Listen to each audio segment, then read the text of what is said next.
Merhabalar, kanalıma ve mutfağıma hoş geldiniz. Bugün sizlere Kıbrıs tatlısı tarifini paylaşmak istiyorum. Tam kıvam, tam ölçü, çok lezzetli bir tatlı oldu. Yeni tariflerimden haberdar olabilmek için kanalıma abone olup zili tıklayıp bildirimleri açmayı unutmayınız.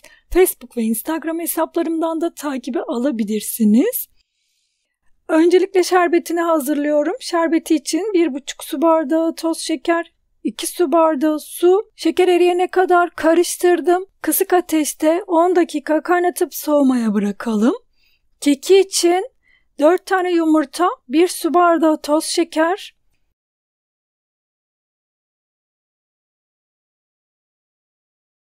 1 paket vanilya, iyice köpük köpük olana kadar çırpalım.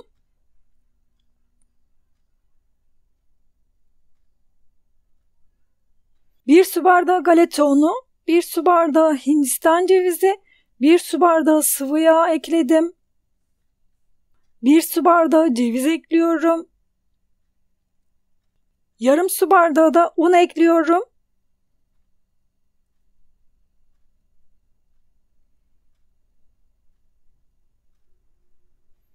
Bir paket kabartma tozu ekliyorum. Tekrar karıştırdım. Kıvamı bu şekilde olacak.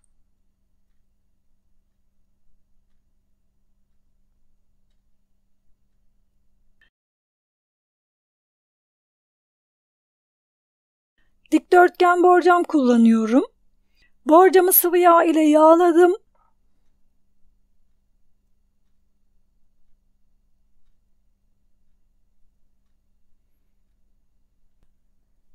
Hazırladığımız karışımı borcama alalım. Üzerini düzeltelim.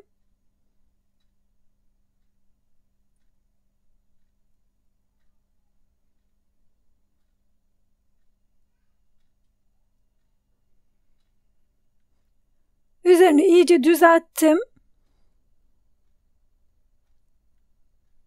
150 derecelik fırına verelim.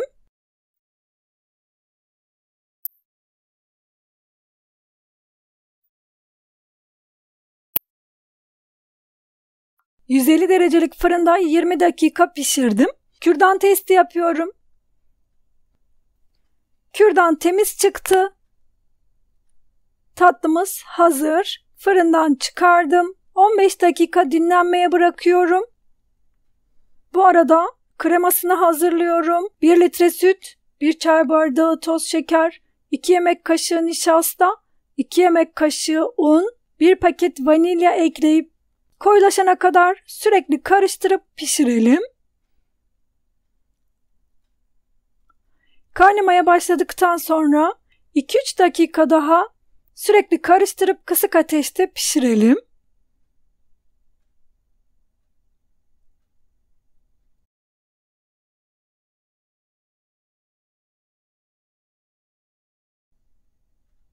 Şerbetim soğudu. Tatlının üzerine kürdanla delikler açıyorum. Tatlıyı 15 dakika beklettim. İlk sıcaklığı çıktı. 15 dakika sonra soğuk olan şerbeti tatlıya verelim.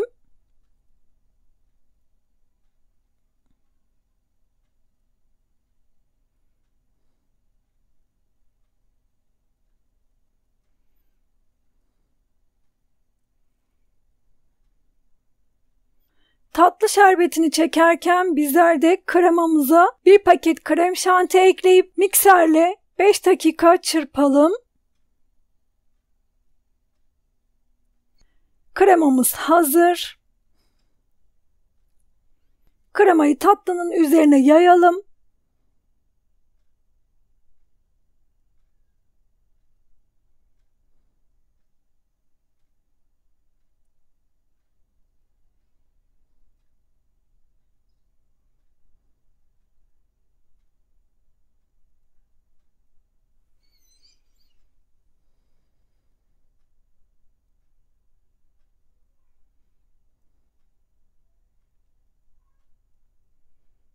Üzerini düzelttim. Üzerine bolca Hindistan cevizi serpelim.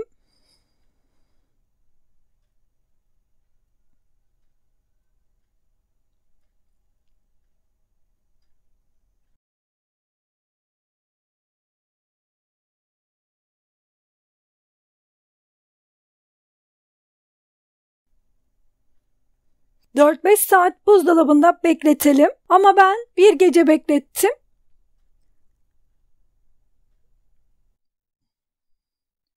Dilimledim.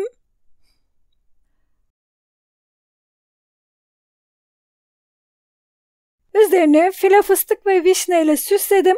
Üzerini dilediğiniz gibi süsleyebilirsiniz. Kıbrıs tatlısı tarifimiz hazır. Sizlere iç dokusunu da göstermek istiyorum. Bol cevizli nefis bir tatlı oluyor. Çok hafif bir tatlı. Mutlaka deneyin.